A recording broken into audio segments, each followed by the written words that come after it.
the shift we're seeing. It's not really about technology anymore. It's about leverage. For the last 3 years, we've treated AI like this fragile calculator. You press the buttons in the exact right order or it breaks. But the sources on my desk today suggest that era is, well, it's effectively over. We aren't prompting anymore. We're entering the era of problem dumping. Problem dumping. It sounds messy, doesn't it? But it's actually the first real sign of maturity we've seen in this space. Welcome back to the Deep Dive. Today is Friday, January 23rd, 2026. A date that might actually go down as the moment the training wheels came off. It really feels that way. We've been tracking the user numbers, and frankly, the charts look confusing at first glance. You have ChatGPT, which has been the default for years, suddenly seeing this massive migration. Yeah, of daily power users. Yeah. And they're all moving over to Gemini 3 Pro. Right. And just to be clear, this isn't the usual shiny object syndrome. It's not because Gemini released a funny video or something. No, usually it's just hype. But this feels functional. It is. The sources we have today, it's a mix of technical docs, user case studies, and some really dense beta tester logs. They all point to one thing. The fundamental way we talk to these machines has changed. We're titling this deep dive, The Death of Prompt Engineering. I have to say, part of me is relieved. And, well, part of me was terrified. We spend so much time learning the magic spells, right? Oh, yeah. Act as a senior marketing executive. Think step by step. Are you telling me all that is useless now? Useless might be a bit harsh, but obsolete. Yeah. The headline from the research is that Gemini 3 Pro introduces a behavior they're calling problem dumping. So problem dumping, it implies a lack of structure. It is messy. That's the whole point. The source material draws a really sharp contrast here. Traditional LLMs, the whole GPT-4 era, they failed at scale not because they weren't smart, but because they couldn't hold a complex strategy in their head while also executing the details. They were just fragment. I know exactly what you mean. If I ask for a marketing strategy, an email sequence, and a landing page all in one go. Right. By the time it got to the landing page, it had completely forgotten who the customer was. Exactly. It couldn't reason across strategy, execution, and, trade-offs all at the same time. So we invented prompt engineering to micromanage it. We broke the tasks down into these little bite-sized pieces so the AI wouldn't choke. We were basically babysitting the model. We were, 100%. But Gemini 3 Pro has a different architecture for how it plans. The articles call it consultant-level reasoning. It lets you dump the entire context, the mess, the budget, the constraints. Everything. Everything. And it organizes the solution before it starts writing. I want to ground this because consultant-level reasoning kind of sounds like marketing fluff. Sure. But there was a specific case study in the reading that really made me sit up. The AI less or more case. Oh, this is the perfect example. So you have a user, they're trying to generate leads for a small service business. In 2024, this would have been a 20-prompt conversation, minimum. Write me a headline. Now write the body. Okay, now make it shorter. Right. But here, the user just dumped. They listed the audience, solo to 10-person agencies. Okay. They listed the pricing tiers, $49 to $399. They listed the constraints, a hard $12,000 budget, and a 90-day timeline. They even listed their team. This was tiny. Just one freelance designer and a PMM. That's a lot of noise. Usually an AI would just latch onto one detail, like the $12,000, and completely ignore the rest. But look at the output. In one response, Gemini 3 Pro delivered a full executive summary, a week-by-week, 90-day rollout plan, the messaging hierarchy, drafts for the landing page. And this is the part that blew my mind. A decision matrix for which channels to prioritize based on that specific budget. So it connected the budget to the channel strategy without being told to. It held the logic structure. It realized, okay, with only $12K in 90 days, we can't do SEO. We have to do paid acquisition or outbound. It made a strategic choice. That is wild. But I have to play devil's advocate here. I've been burned by problem dumping before. We all have. You give an AI a massive paragraph, and it hallucinates. Or it just gives you a generic, here is a plan that helps nobody. Why is this different? That's the trust gap the sources talk about. The difference is these reasoning pauses. When you dump a problem into Gemini 3 Pro, it doesn't just start predicting the next word. It engages in a planning phase. It effectively outlines the architecture of the answer before it fills in the content. So it's thinking before it speaks.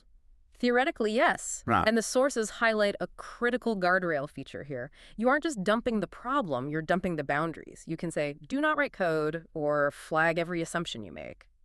When you do that, You aren't micromanaging the output, you're managing the constraints. I see. So if we stop micromanaging, what is the model actually doing during that pause before it answers? It's planning the architecture before generating the text. That distinction, planning versus generating, that leads perfectly into the next big concept from the reading, thinking levels. This isn't just a metaphor anymore. It's an actual setting in Google AI Studio, right? Yes, and this is a game changer for power users. Gemini 3 Pro introduces a literal control slider for thinking level. It's a trade-off between speed and depth. Okay, so high versus low thinking. Break that down for us. When do I use which? Think of low thinking as your intern. It's fast, it's eager, and it's good at basics. You use it for formatting, rewriting an email, summarizing a meeting, fixing grammar. The drudgery. Exactly, the drudgery. If you ask the low thinking mode to design a global marketing architecture, it's going to give you a generic, hallucinations-filled mess. But high thinking. That's your expensive consultant. The sources describe it as being best for messy, ambiguous problems where the cost of being wrong is high. Strategy, automation design, legal review. The model might pause for 30 seconds, maybe a minute. Which feels like an eternity in AI time. It does, but it's checking its own work. It's simulating paths. It's structured reasoning. The shift for the listener here is to stop asking, did I write the perfect prompt? And start asking, did I hire the right level of thinking for this task? Is this essentially a volume knob for the AI's internal monologue? Exactly. You decide how much brain power the task needs. I want to apply this high thinking to something we all hate, admin. Oh, the black hole of administrative work. I think everyone listening has that one spreadsheet or that one workflow that just eats their soul every week.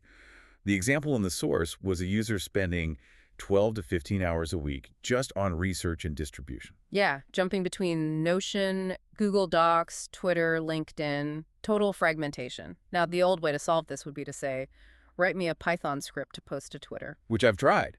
And then the script breaks. Yeah. And then I have to debug it. Right. And suddenly I'm a software engineer, which I am definitely not. Exactly. That's solutioneering. You're trying to engineer the fix. The problem dump approach is different. This user just described the pain. They wrote, analyze my bottlenecks and propose an automation architecture to cut my time in half. They didn't ask for code. No. They asked for a diagnosis. And Gemini.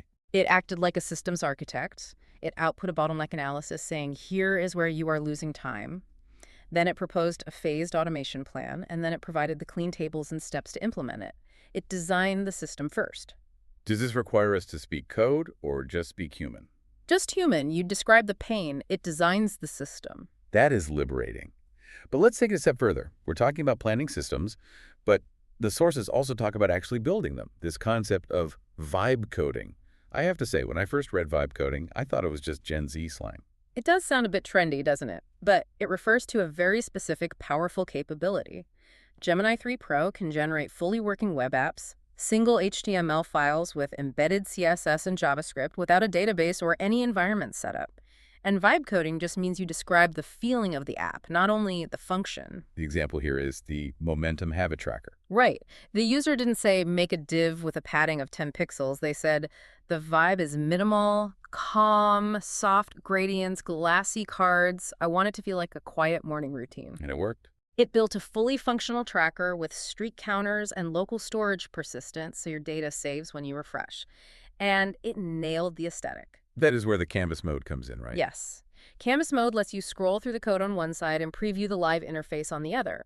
It effectively lowers the barrier to entry for app development to zero. You don't need to know React or Angular. You just need to know what you want. And the sources mentioned you can even add AI features inside these apps. This is where it gets meta. You can ask Gemini to wire its own reasoning into the app it just built. For example, add a button that suggests smart tasks based on my history. It writes the code to call its own API. Whoa. Imagine sketching a UI on a napkin, snapping a photo, and having a working app in seconds. That's magic. It is. The source mentions specifically that Gemini 3 Pro has visual reasoning. It understands hierarchy. It knows that a rectangle with text inside it at the bottom of a card is probably a button. It knows that a large, bold text at the top is a header. It translates the visual intent of a sketch into code structure. So the barrier to entry isn't coding knowledge anymore, but imagination. Yes. If you can describe the vibe, you can build it. Speaking of visuals, we have to talk about Nano Banana Pro. I know, the name is unique. It sounds like a smoothie ingredient, but apparently it's the image generation model inside Gemini 3 Pro. And the big news here is spelling. It sounds small, but it's huge for professional workflows. For years, AI image generators have been terrible at text. You ask for a sign that says coffee, and it gives you cafe or some alien hieroglyphics. Nano Banana Pro has cracked spelling accuracy. The example they gave was an urban fitness poster. Right. A complex scene, athletes, kettlebells, chalk dust, very cinematic lighting. But the crucial part was the text integration. The user asked for rise strong on the wall and strength additioning mobility as subtext. And it rendered perfectly. No Photoshop required afterwards. It changes it from a toy to a tool. If I can trust the text, I can use the image. But it's not just generating images, it's analyzing them too. We're seeing multimodal capabilities that are pretty mind-blowing. This is where Gemini 3 Pro treats all media as just raw data.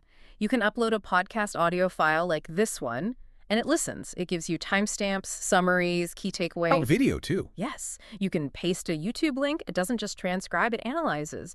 The source mentions extracting short-form clips.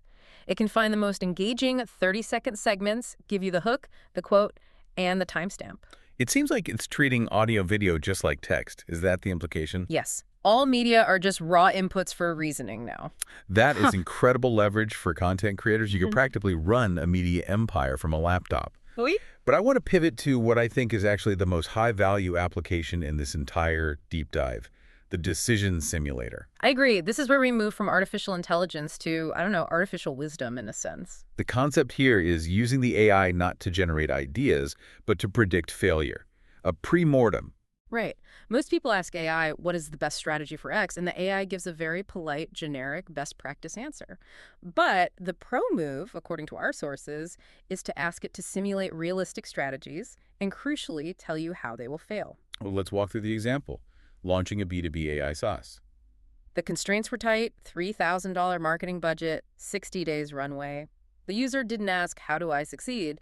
They asked, simulate 3 strategies. For each, list what they optimize for, what they sacrifice, and what usually goes wrong after 60 days. What usually goes wrong? That is such a powerful question. It is. The model acts as a simulator. It might say, strategy A relies on cold outbound. It optimizes for cheap leads, but sacrifices brand reputation. Failure mode. After 45 days, your domain reputation tanks and emails go to spam. That is so much more valuable than make a list of leads. Exactly. It holds parallel scenarios without mixing the logic. It allows you to see the consequences of a decision before you spend the money. So we are moving from asking, what should I do, to how will this fail? Right. It buys you foresight instead of just ideas. Okay, let's unpack this whole picture. We've covered a lot of ground today.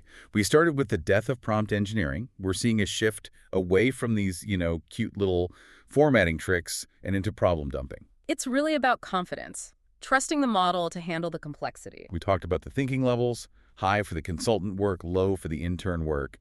And we looked at vibe coding, where you can build an app just by describing how it feels. And don't forget the visual side.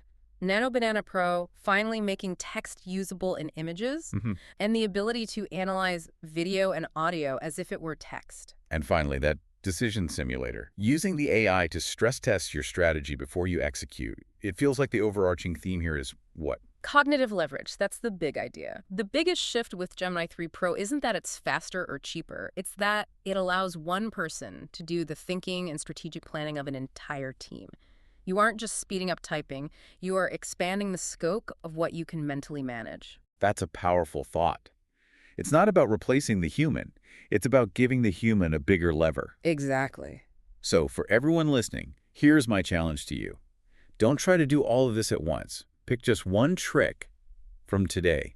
Maybe try the decision simulator on a choice you're stuck on. Or try to build that momentum app or something silly just to see if you can vibe code. I'd recommend the decision simulator. Ask it how your current project is going to fail. It's a humbling but very useful experience. I might do that right after this recording, actually. Well, that's all we have for today. Until next time, keep thinking. And stop engineering your prompts. See you next time.